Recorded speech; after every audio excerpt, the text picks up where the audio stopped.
ఇలా ఉంచుకోండి లేదు, తాగితేనే ఇబ్బంది. ఓకేనా?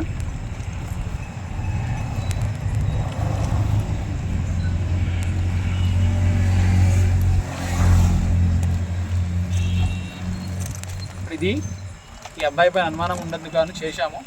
ఇందులో ఒకవేళ ఇతను కనుక గాంజా కనుక తాగినట్లయితే ఏదన్నా మత్తు పదార్థం ఎటువంటిది ఏమైనా కానీ ఏ టైప్ ఆఫ్ డ్రగ్స్ అయినా ఉండొచ్చు, అవి కనుక తాగితే ఆటోమేటిక్గా మాకు సంబంధించిన కలర్స్ వచ్చేస్తాయి. ఎన్ని టైప్స్ ఆఫ్ డ్రగ్స్, దాదాపుగా దానికి 8 రకాలుగా డ్రగ్స్ ఉన్నాయన్నీ. ఏం తాగినా కానీ దీంట్లో మార్క్స్ వస్తాయి. ఏదైనా తాగలేదు, ఇది మాకు వచ్చే అనుమానం, మాకు వచ్చిన ఇన్ఫర్మేషన్ రాంగ్, ఇది కరెక్ట్ కాదు. ఒకవేళ ఇలా తాగినట్లు ఎవరైనా ఉన్నట్లయితే ఇమీడియట్గా మేము చట్టపరంగా ఏ విధంగా ఉంటే ఆ విధంగా శిక్ష అర్హుల అవకాశం ఉంది. దయచేసి మీరు మా ఈరోజు తాగాను కదా, తాగిన తర్వాత నాకేం కాదులే అనుకుంటారు. అది దాదాపుగా 5 to 6 days 10 days వరకు ఎప్పుడు తాగినా కానీ 10 days వరకు మన యూరిన్లో మన బ్లడ్లో ఉండడానికి అవకాశం ఉంటుంది.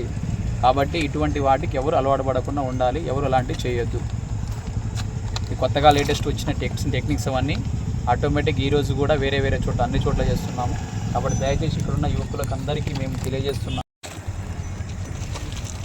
కొంచెం అనుమానితులు ఎవరున్నా కానీ ఏదైనా చేస్తున్నట్టుగా, ఏదైనా మత్తు పదార్థం తాగుతున్నట్టుగా ఏమైనా తెలిస్తే ఇమీడియట్గా అన్ని చోట్ల గజ్వేల్లో అన్ని టీ పాయింట్స్ దగ్గర మాకు అనుమానితంగా ఉన్న ఇది హాట్స్పాట్ కొన్ని ఏరియాలో కొంతమంది గాంజా తాగుతున్నారు, వేరే దగ్గర అన్వాంటెడ్ ఇన్ఫ్లుయెన్స్ ఏదైనా అవ్వడానికి అవకాశం ఉందని ఎక్కడెక్కడ తెలుస్తున్నాయి ఆ ఏరియాకి వెళ్ళి సడన్గా మాకు ముందస్తు సమాచారం మేరకు మేము వస్తున్నాం. అందులో భాగంగానే ఈ అబ్బాయి గురించి కొంచెం అనుమానంగా ఉన్నందుకు మాకు వేరే వాళ్ళ ఇన్ఫర్మేషన్ వచ్చాము. మేము చెక్ చేస్తున్నాం. దీంట్లో అంతకుముందు బ్లడ్ శాంపుల్ తీయటము, హాస్పిటల్కి పంపించడము, హాస్పిటల్కి పంపించిన తర్వాత బ్లడ్ శాంపుల్ తీసుకొని ఫోరెన్సిక్ సైన్స్ ల్యాబొరేటరీకి పంపించడం అన్నీ చేసేటోళ్ళు.